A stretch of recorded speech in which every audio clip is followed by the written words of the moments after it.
Hi friends, నేను మీ శృతి. ఈరోజు వీడియోలో మీకు బ్యాక్ నెక్కి పొట్లీ బటన్స్ ఎలా స్టిచ్ చేయాలో చూపిస్తాను. ఫస్ట్ అయితే బ్యాక్ నెక్ లైనింగ్కి ఇలా 1 ఇంచ్ గ్యాప్తో నెక్ చుట్టూ మార్క్ చేసుకోండి.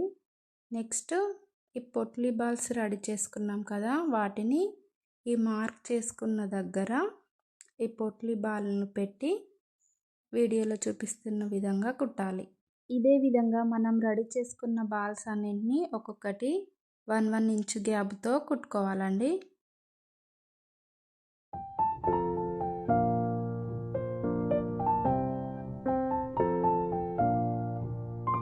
ఇప్పుడు మిషన్ మీద బ్యాక్ నెక్ మెయిన్ క్లాత్ని పెట్టి దాని మీద మనం లైనింగ్కి పొట్లీ బాల్ స్టిచ్ చేసాం కదా, దాన్ని ఇలా రివర్స్లో వేయాలి చూపిస్తున్న విధంగా.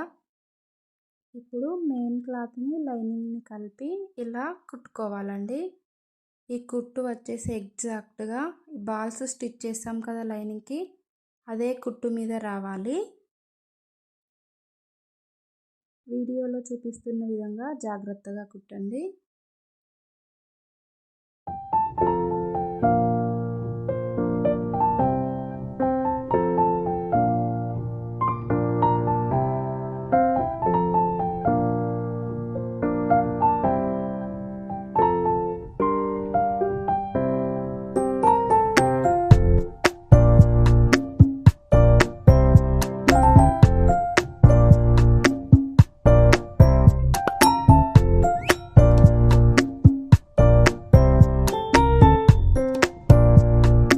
ఇప్పుడు నెక్ రౌండ్ దగ్గర చూపిస్తున్న విధంగా కట్ చేసుకోండి. ఇలా కట్ చేసుకోవడం వల్ల ఫ్రంట్కి తిప్పినప్పుడు నెక్ అనేది ముడతలు లేకుండా రౌండ్గా వస్తుందండి.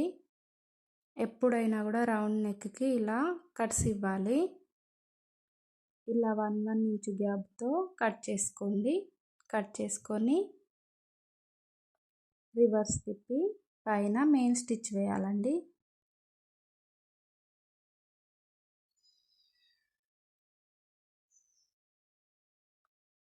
ఇప్పుడు మెయిన్ స్టిచ్ వేసేటప్పుడు జాగ్రత్తగా గమనించండి. బాల్స్ అనేటివి కరెక్ట్గా వచ్చాయో లేదో చూసుకోండి, లేదంటే బాల్ మీద స్టిచ్ పడుతుంది. క్లాత్ బయటికి కనబడకుండా లోపలికే ఉండాలండి. ఇదే విధంగా నెక్ మొత్తం కుట్టుకోవాలండి. నెక్స్ట్ ఫ్రంట్ నెక్ కూడా ఇదే విధంగా స్టిచ్చింగ్ చేసుకోవాలి.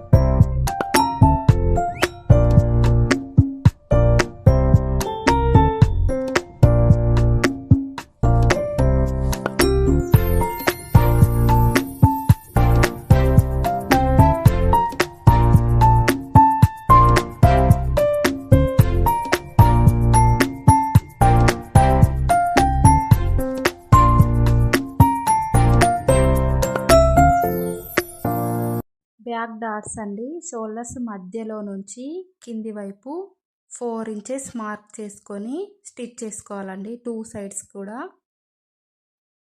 నెక్స్ట్ నడుం పట్టి వేసుకోవాలండి. నడుం పట్టిని ముందే ప్రిపేర్ చేసి పెట్టుకోవాలి. ఇలా డాట్ వచ్చిన దగ్గర ఒక చిన్న ఫ్రిల్ ఇవ్వాలండి, వెనక్కి మలిచినప్పుడు ఈజీగా ఉంటుంది. ఇప్పుడు టాప్ ఒక స్టిచ్ వేసి బ్యాక్ మలిచి మెయిన్ స్టిచ్ వేసుకోవాలి. ఇది పెద్ద కుట్టు వేయాలండి, హెమ్మింగ్ చేశాక విప్పుకోవాలి. ఇదే విధంగా ఫ్రంట్ నెక్ని కూడా స్టిచ్ చేసుకున్నాక చుట్టూ ఒక కుట్టు కుట్టుకోవాలండి. క్లాత్ జారిపోకుండా మెయిన్ క్లాత్కి లైనింగ్ క్లాత్కి కలిపి. నెక్స్ట్ డాట్స్ పెట్టుకోవాలండి. మనం కటింగ్ వీడియోలో చూపెట్టాను కదా డాట్స్ ఎలా పెట్టుకోవాలో, అదే విధంగా డాట్స్ మొత్తం స్టిచ్ చేసుకోవాలి. నెక్స్ట్ షేప్ పట్టి అండి స్టిచ్ చేసుకోవాలి. షేప్ పట్టిని ఇలా స్టిచ్ చేసుకున్న తర్వాత పైకి తీసి పైన ఒక కుట్టు వేసుకోవాలండి, నీట్గా ఉంటుంది. నెక్స్ట్ వచ్చి ఉక్సుల పట్టీ అండి.